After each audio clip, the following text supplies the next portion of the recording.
മഹാനായ ഉമർ ഇബ്നു അബ്ദുൽ അസീസ് റളിയല്ലാഹു അൻഹു അദ്ദേഹം പറഞ്ഞത്, ലൗ അന്നന്നാസ കുല്ലമസ്തസഅബു അംറൻ തറകൂ മാ ഖാമ ലിന്നാസി ദുനിയ വലാ ദീൻ.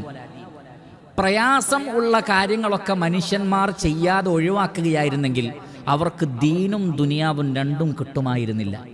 ഒരു സംഗതി പ്രയാസാണ്, അതുകൊണ്ട് ഞാൻ ചെയ്യുന്നില്ല എന്ന് പറഞ്ഞ് മാറി നിൽക്കുകയായിരുന്നെങ്കിൽ ഈ ദുനിയാവുണ്ടാക്കാനും നമുക്ക് കഴിയുമായിരുന്നില്ല, ദീൻ അഥവാ പരലോകം നേടിയെടുക്കാനും കഴിയില്ല.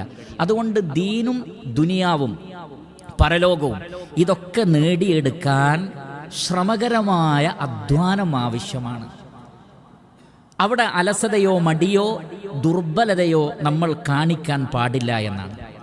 മഹാനായ ഖതാദ, ഇമാം ഖതാദ തബഉ താബിഈങ്ങളിൽപ്പെട്ട ഇബ്നു അബ്ബാസ് റളിയല്ലാഹു അൻഹുവിൻ്റെ ശിഷ്യനായ വലിയ മുഫസ്സിറായ മഹാപണ്ഡിതനാണ്. അദ്ദേഹം പറഞ്ഞത്, യാ ഇബ്ന ആദം, ആദമിൻ്റെ മക്കളെ, മനുഷ്യരെ, വിശ്വാസികളെ, ഇൻ കുൻത ലാ തുരീദു അൻ തഅതിൽ ഖൈറ ഇല്ലാ ബിനശാത്തിൻ. നശാത്ത് അഥവാ ഉന്മേഷവും ആവേശവും ഉള്ളപ്പോൾ മാത്രമാണ് ഖൈർ നേടിയെടുക്കാൻ നീ ഉദ്ദേശിക്കുന്നതെങ്കിൽ ഫഇന്ന നഫ്സക ഇല സആമതി വ ഇലൽ ഫുതൂരി വ ഇലൽ മലൽ. അങ്ങനെയാകുമ്പോൾ പിന്നെ നീ എപ്പോഴും അലസനും മടിയനുമായി തീരും. കാരണം മനുഷ്യൻ്റെ ഫിത്രത്ത് അധികവും വെറുതെ ഇരിക്കാൻ ഇഷ്ടപ്പെടുന്ന ഒരു ഫിത്രത്താണ്. ആഹ്ലാദിക്കാനും സന്തോഷിക്കാനും അധികം ബുദ്ധിമുട്ടാൻ ഇഷ്ടപ്പെടാത്തൊരു ഫിത്രത്താണ് മനുഷ്യനുള്ളത്. അതിന് തന്നെ നിങ്ങൾ വിട്ടുകൊടുത്താൽ നിങ്ങൾക്ക് ഒന്നും നേടിയെടുക്കാൻ കഴിയില്ല. എനിക്ക് ഉന്മേഷമുള്ളപ്പോഴേ ഞാൻ ചെയ്യൂ, ഇപ്പം എനിക്ക് പറ്റുന്നില്ല എന്ന് പറഞ്ഞു പലരും ധാരാളം ഹൈറുകൾ നഷ്ടപ്പെടുത്തുന്നുണ്ട്. എനിക്ക് ക്ഷീണമാണ്, എനിക്ക് മടിയാണ്, എനിക്ക് അങ്ങനെയാണ്, എനിക്ക് ഉറക്കം തൂങ്ങുന്നു, ഇങ്ങനെ തുടങ്ങി പല കാരണങ്ങളും പറഞ്ഞിട്ട് ധാരാളം ഹൈറുകൾ മനുഷ്യൻ നഷ്ടപ്പെടുത്തുകയാണ്.